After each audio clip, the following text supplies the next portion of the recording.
नमस्कार मित्रांनो, कसे आहात आपण?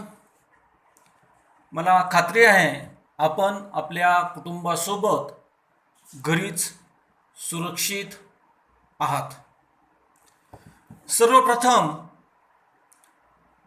आपल्याला व आपल्या कुटुंबियास आजच्या अक्षय तृतीया सणाच्या खूप खूप शुभेच्छा.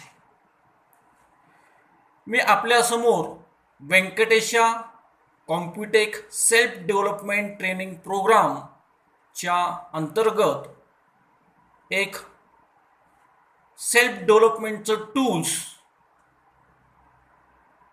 माहिती देण्यासाठी आलेलो आहे. या टूल्सचं नाव आहे स्वॉट ॲनालिसिस. मुख्यत्वे हे टूल्स जे आहे ते मोठ्या मोठ्या कंपन्या, उद्योगधंदे, व्यवसाय किंवा कॉर्पोरेट सेक्टरमध्ये वापरलं जातं. त्यांची स्ट्रॅटेजीज, त्यांची ध्येय धोरणे ठरवण्यासाठी, काही निर्णय घेण्यासाठी. मग तुम्ही म्हणाल की हे टूल्स जे आहे हे फक्त ह्याच सेक्टर पुरतं मर्यादित आहे का? तर याचं माझं उत्तर असेल नाही. तर हे टूल्स जे आहे हे प्रत्येक व्यक्तीला, मग तो व्यावसायिक असेल, मग तो नोकरदार असेल, मग तो स्टुडंट असेल, विशेषतः कॉलेजचे स्टुडंट असतील, किंवा गृहिणी आहे, हा प्रत्येकाला आपलं सेल्फ डेव्हलपमेंट करण्यासाठी, आपलं व्यक्तिमत्वाचा विकास करण्यासाठी हे टूल्स उपयोगी पडू शकतात. कारण की व्यक्तिमत्वाचा विकास करणं ही प्रत्येकाची गरज आहे, गरज असते. तर सॉट या टूल्सकडे वळण्याआधी मी आपल्याला सांगू इच्छितो, याआधी देखील आम्ही व्यंकटेशा कॉम्प्युटेक सेल्फ डेव्हलपमेंट ट्रेनिंगच्या अंतर्गत विविध विषयावर, जसं की स्ट्रेस मॅनेजमेंट असेल, सेल्फ डेव्हलपमेंट असेल, NLP म्हणजे न्यूरो लिंग्विस्टिक प्रोग्रामिंग असेल, अँगर मॅनेजमेंट असेल, कॅश फ्लो असेल, अशा विषयावर, विविध विषयावर त्या विषयातील तज्ज्ञांच्या द्वारे वर्कशॉप आमच्या विद्यार्थ्यांकरता अरेंज केलेले आहेत. NLP वर हॉटेल हेरिटेजमध्ये मुंबईचे सुप्रसिद्ध NLP coach mister Anil Thomas यांचा वर्कशॉप आम्ही अरेंज केला होता. आमच्या ज्येष्ठ बंधू PSI माधव रायखेलकर यांच्या मदतीने. तर त्याच सेशनचा हा भाग, सेल्फ डेव्हलपमेंटचा भाग म्हणजे आजचं हे ऑनलाईन सेशन. असं ऑनलाईन सेशन घ्यायची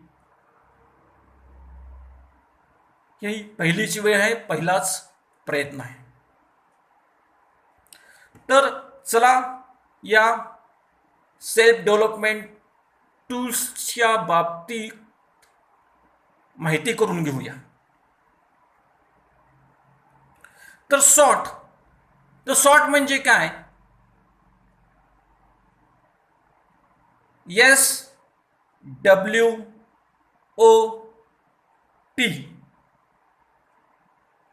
S म्हणजे स्ट्रेंथ, आपले शक्तिस्थळ, आपल्यामध्ये असलेल्या क्वालिटीज. विकनेसेस म्हणजे आपल्यामध्ये असलेल्या कमकुवत बाजू, ऑपॉर्च्युनिटी, ओ म्हणजे आपल्याला असलेल्या विविध संधी, आणि टी थ्रेट्स, आपल्याला असलेले धोके. हे सॉट ॲनालिसिस जे आहे हे आपण आपल्या वैयक्तिकरित्या म्हणजे पर्सनलचं किंवा आपल्या बिझनेसचं व्यवसायाचं देखील करू शकतो. थोडाफार क्रायटेरिया हा जो असेल तो वेगवेगळा असू शकतो पर्सनल सॉट ॲनालिसिस करण्याच्या बाबतीत आणि व्यवसायाचं करण्याच्या बाबतीत. तर हे सॉट ॲनालिसिस करायचं म्हणजे नेमकं काय करायचं किंवा हे कसं करायचं, यासाठी काय काय लागतं, तर ह्यासाठी फारसे काही साधनं लागत नाही आहेत. एक पेपर घ्या, ब्लँक पेपर किंवा आपली डायरी घ्या, एक पेन घ्या आणि थोडा निवांत वेळ काढा. निवांत वेळ यासाठी मी म्हणतोय, तुम्ही टीव्हीचे सिरियल पाहत किंवा व्हॉट्सअपवर चॅटिंग करत किंवा व्हॉट्सअपचे काही पोस्ट पाहत तुम्ही हे ॲनालिसिस करू शकत नाही आहेत. तर निवांत वेळ घ्या. आणि चौथी गोष्ट जी आहे ते हे ॲनालिसिस करताना हे ॲनालिसिस प्रामाणिकपणे करायचं आहे, ऑनेस्टली करायचं आहे. म्हणजे हे 4 घटक जर असतील तर हे ॲनालिसिस तुम्ही चांगल्या रीतीनं करू शकता. त्याच्यामधला पहिला घटक जो आहे तो यस, तो म्हणजे स्ट्रेंथ्स, आपल्यामध्ये असलेली शक्तिस्थळ, आपल्यामध्ये असलेल्या क्वालिटीज. आता ह्या क्वालिटीज किंवा हे शक्तिस्थळ किंवा हे स्ट्रेंथ जे असतील, काही जन्मजात असतील, काही आपल्याला वारसाने मिळालेले असतील, काही आपण अनुभवानं अवगत केलेले असतील, काही आपल्याला आपल्या प्रोफेशनमधून एज्युकेशनलमधून आपल्याला मिळालेले असतील.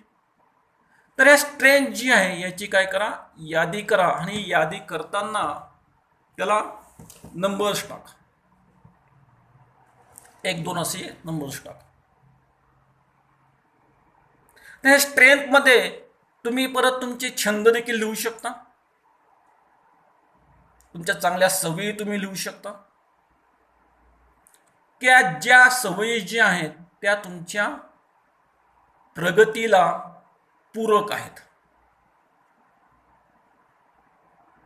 आता एक्झाम्पल म्हणून काय काय स्ट्रेंथ असू शकतात. फॉर एक्झाम्पल, मी चांगला वक्ता आहे, माझ्यामध्ये लिडरशिपच्या क्वालिटीज आहेत, मी चांगलं कम्युनिकेशन करू शकतो, किंवा चांगल्या सवयी जे म्हणतो, जे आपण म्हणतो की मी आता सांगितलं की ज्या तुमच्या प्रगतीला पूरक आहेत. मी वेळ पाळतो, मी नीटनेटकं राहतो, माझं नेचर हेल्पिंग नेचर आहे. हे जे काही स्ट्रेंथ आहेत, बारीक बारीक स्ट्रेंथ जे आहेत याची यादी करा. बरं, तुमचे काही इथिक्स असतील की मी प्रामाणिक आहे, मी हार्डवर्कर आहे, असे ज्या काही बारीक सारीक स्ट्रेंथ तुमच्या असतील, तुमच्यामध्ये ज्या क्वालिटीज असतील याची यादी करा. दुसरं जे आहे ते आहे डब्ल्यू, म्हणजे विकनेसेस. असा जगाच्या पाठीवर एकही व्यक्ती नाही आहे जो परिपूर्ण आहे. प्रत्येकामध्ये काही ना काहीतरी वीक पॉइंट्स हे असतातच. तर ह्या वीक पॉइंटची यादी करा. फॉर एक्झाम्पल, माझ्यामध्ये स्टेज डेअरिंग नाही आहे, माझं इंग्लिश कच्चं आहे, मी चार चौघामध्ये माझं म्हणणं नीटसं मांडू शकत नाही, माझा कॉन्फिडन्स लूज आहे. अशा ज्या काही कमकुवत बाजू असतील, तुमचे विकनेसेस असतील, ते लिहून काढा.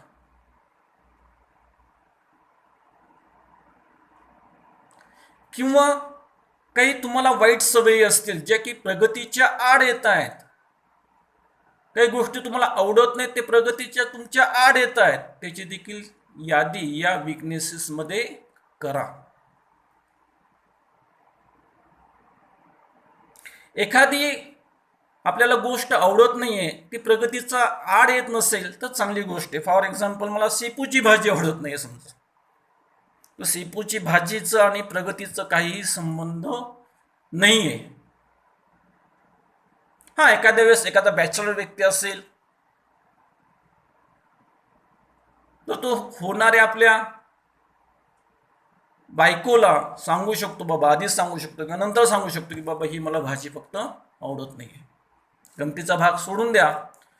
तर जे विकनेसेस तुमच्या प्रगतीच्या आड येत आहेत ते मात्र बारकाईनं लिहिणं, प्रामाणिकपणे लिहिणं. प्रामाणिकवर मी याच्यावर जोर देतोय, कारण की जेवढं तुम्ही स्वतःचं चांगल्या रीतीनं ॲनालिसिस करू शकाल तेवढा थर्ड पर्सन तुमचं स्वतःचं विश्लेषण, तुमचं ॲनालिसिस करू शकत नाही आहे. तर हे करताना प्रामाणिकपणे करा. म्हणजे वीक पॉईंट्स काय आहेत, तर स्ट्रेंथ्स झाल्या, विकनेसेस आपण लिहून काढले. तिसरी गोष्ट जी आहे ती आहे म्हणजे ओ म्हणजे ऑपॉर्च्युनिटीज, मला असलेल्या संधी, माझ्या व्यवसायामध्ये असलेल्या संधी, माझ्या नोकरीमध्ये असलेल्या संधी, ह्या संधींची यादी करा. आपल्याला आजूबाजूला असंख्य आपल्याला संधी दिसतात, पण त्याची नोंद आपण बारकाईनं घेतलेली नसते. तर ह्या शॉर्ट ॲनालिसिसमध्ये त्याची नोंद आपण घेऊ शकतो. चौथा घटक आहे टी म्हणजे थ्रेट्स, मला असलेले धोके, माझ्या व्यवसायामध्ये असलेले धोके, मी जी नोकरी करतोय त्यामध्ये असलेले धोके, किंवा जे मी एज्युकेशन घेतोय, जे प्रोफेशन मी चूज केलंय त्यामध्ये भविष्यामध्ये असलेले धोके. तर या धोक्यांची देखील काय करायची, यादी करायची. तर मी स्ट्रेंथ लिहिल्या, माझे विकनेस पॉइंट मी लिहून काढले, मला असलेल्या संधींची यादी केली आणि मी थ्रेट्स देखील लिहून काढले. ते चारी बाजू मी, चारी घटकांची मी नोंद केलेली आहे. आता तुम्ही म्हणाले मी नोंद केल्यानंतर काय करायचंय, हे नोंद केल्यानंतर त्याचं विश्लेषण करायचंय, त्याचं ॲनालिसिस करायचंय. म्हणजे काय करायचं, तुम्ही नंबर दिले असल्यामुळं तुम्हाला हे समजू शकेल की माझे स्ट्रेंथ किती आहेत, नंबर ऑफ स्ट्रेंथ किती आहेत, माझे नंबर ऑफ शक्तीस्थळ किती आहेत,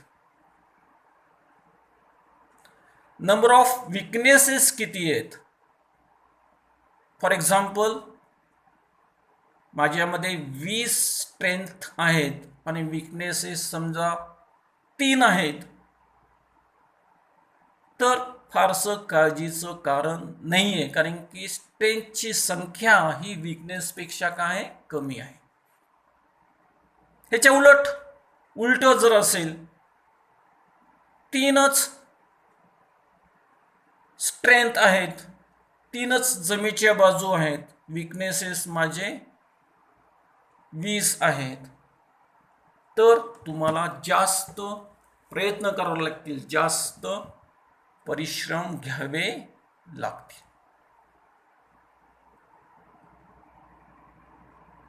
त्यानंतर स्ट्रेंथच्या अगेन्स्ट मला कोणत्या कोणत्या ऑपॉर्च्युनिटी आहेत, मला कोणत्या कोणत्या संधी आहेत याचं विश्लेषण करायचं.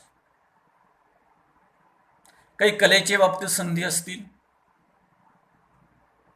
काही तुम्ही व्यवसायामध्ये जो व्यवसाय करतो त्यामध्ये दिसत असलेल्या संधी असतील, तुम्ही नोकरी करत असाल त्यामध्ये असलेल्या संधी असतील, तुम्ही गृहिणी असाल तर तुमच्या कुटुंबाच्या बाबतीत तुम्हाला दिसत असलेले संधी असतील. तर या संधीचं ॲनालिसिस करायचं आहे. काही संधी तुम्ही नवीन निर्माण करू शकता जर बारकाईनं तुम्ही ह्याच्याकडं पाहिलं तर. असं आपण विश्लेषण कधी केलेलं नसतं, त्यामुळं एखादी संधी आपल्याला दिसत जरी असली तरी ती आपण साध्य करू शकत नाही, कारण की आपण तेवढं डीपली त्याकडं बघितलेलं नसतं. आता स्ट्रेंथ लिहिल्यात मी, तर स्ट्रेंथ जेवढ्या आहेत तेवढ्यावरच थांबायचं आहे का? तर नाही, तर स्ट्रेंथ काय करायच्यात, वाढवत न्यायच्यात. एखादी नवीन स्ट्रेंथ माझ्यामध्ये ॲड झाली पाहिजे. ते ॲड होऊ शकते परिश्रमानं, प्रशिक्षणानं. आणि असं प्रयत्नशील राहायचं आहे की माझ्यामध्ये एखादी युनिक स्ट्रेंथ ही निर्माण होऊ शकेल का? युनिक स्ट्रेंथ म्हणजे काय, एकमेव, त्याला कोणतीही कॉम्पिटिशन नाही आहे, कोणतीही स्पर्धा नाही आहे. फॉर एक्झाम्पल आपण बघतो की जे सक्सेसफुल पर्सनॅलिटीज जे आहेत, जे आयकॉन्स आहेत, त्यांच्यामध्ये एखादी युनिक स्ट्रेंथ आहे की ज्यामुळं त्यांनी ही पोझिशन जीवनामध्ये गाठलेली आहे, आपले गोल साध्य केलेले आहेत. फॉर एक्झाम्पल अमिताभ बच्चन ॲक्टिंगमध्ये, धोनी किंवा कोहली क्रिकेटमध्ये. बिझनेसच्या बाबतीत घेतलं तर आपण बिझनेस आयकॉन्स म्हणतो, रिलायन्स असेल, इन्फोसिस असेल, टाटा असेल. तर ह्यांच्यामध्ये काही युनिक स्ट्रेंथ आहे, त्यांचा स्वतःचा एक ब्रँड आहे. आपण बिझनेस करत असाल तर तुम्ही हे ब्रँडच्या बाबतीमध्ये ही स्ट्रेंथ ही वाढवू शकता. ती ज्याला कोणतीही स्पर्धा नाही, जरी असली तर त्या स्पर्धेची झळ आपल्याला पोचणार नाहीये. तर या उंचीवर आपली स्ट्रेंथ न्यायची आहे. दुसरं, विकनेसेस हे कमी करण्याचा प्रयत्न करायचा आहे, किंवा विकनेसेस माझे संपूर्णच जातील, राहणारच नाहीत, यासाठी प्रयत्नशील राहायचं आहे. हे कसं शक्य आहे? यासाठी तुम्ही तज्ज्ञांचं मार्गदर्शन घेऊ शकता, ट्रेनिंग घेऊ शकता, काही वर्कशॉप तुम्ही अटेंड करू शकता. तर हे विकनेसेस कमी करायचे आहेत किंवा विकनेसेस स्ट्रेंथमध्ये कन्व्हर्ट करायचे. तर असं ॲनालिसिस करणं हे सॉर्टद्वारे शक्य होऊ शकतं, कारण की सगळी माहिती ही आपल्या समोर, आपल्या बाबतीत, आपल्या व्यवसायाच्या बाबतीत, आपल्या नोकरीच्या बाबतीत आपल्या समोर उपलब्ध आहे. थ्रेट्सचं देखील आकलन करणं ह्या बाबतीत शक्य होऊ शकतं, अंदाज बांधणं शक्य होऊ शकतं. काही धोके जे आहेत ते अचानक निर्माण होतात. जसं आपण बघतोय आता हे कोरोनाचं संकट असेल किंवा लॉकडाऊनचं संकट जे असेल, याचा आपण अंदाज कधी केला नव्हता. हे अचानक आलेलं संकट आहे, याचं फोरकास्टिंग आपण कधी केलं नव्हतं, अंदाज कधी बांधला नव्हता. पण काही धोक्यांचा अंदाज हा आपण बांधू शकतो, त्याचं फोरकास्टिंग आपण करू शकतो ह्या टूल्सच्या द्वारे, किंवा ते करणं गरजेचं आहे. उदाहरणार्थ मी जे एज्युकेशन सध्या घेतोय, जे प्रोफेशन मी निवडलेलं आहे, ते भविष्यामध्ये ते काळाच्या कसोटीवर टिकणार आहे का, उतरणार आहे का, किंवा मला त्यामध्ये काही बदल करावे लागतील, काही अपडेट करावे लागतील. फॉर एक्झाम्पल, आमच्या कॉम्प्युटर्स इंडस्ट्रीजमध्ये, आय टी इंडस्ट्रीजमध्ये नॉलेज हे सिक्युअर्ड नाही आहे. 5-6 वर्षापूर्वीचे सॉफ्टवेअर्स आता वापरले जात नाहीत. मग मी तेच तेवढंच शिकून बसलो जर असेल, मी अपडेट केलं नाही स्वतःला, तर मला ह्या इंडस्ट्रीमधून, या प्रोफेशनमधून बाहेर पडावं लागेल. तर नवीन टेक्नॉलॉजी, नवीन टेक्निक्स तुम्हाला शिकून घ्यावे लागतील.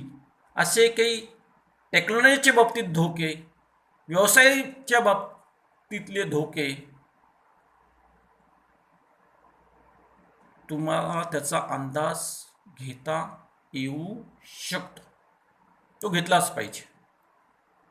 नाहीतर अशी एखादी बिझनेसमध्ये अडचण येऊ शकेल की ज्यामधून आपण सावरू शकणार नाहीये, जर तुम्ही काळाच्या नुसार आपला बिझनेसमध्ये, आपल्या पर्सनॅलिटीमध्ये, आपल्या व्यक्तिमत्वामध्ये बदल केला नाही तर. उदाहरणार्थ आपण बघतो की कोडॅक सारखी कंपनी, जी मल्टीनॅशनल कंपनी होती, जे कॅमेरे, आपण फिल्मचे कॅमेरे बघतो, त्यामध्ये त्यांची मोनोपॉली होती. पण डिजिटल कॅमेरे आल्यामुळं आणि ती टेक्नॉलॉजी त्यांनी आपल्या कंपनीमध्ये, आपल्या व्यवसायामध्ये अडॉप्ट न केल्यामुळं ती कंपनी अक्षरशः बंद पडली.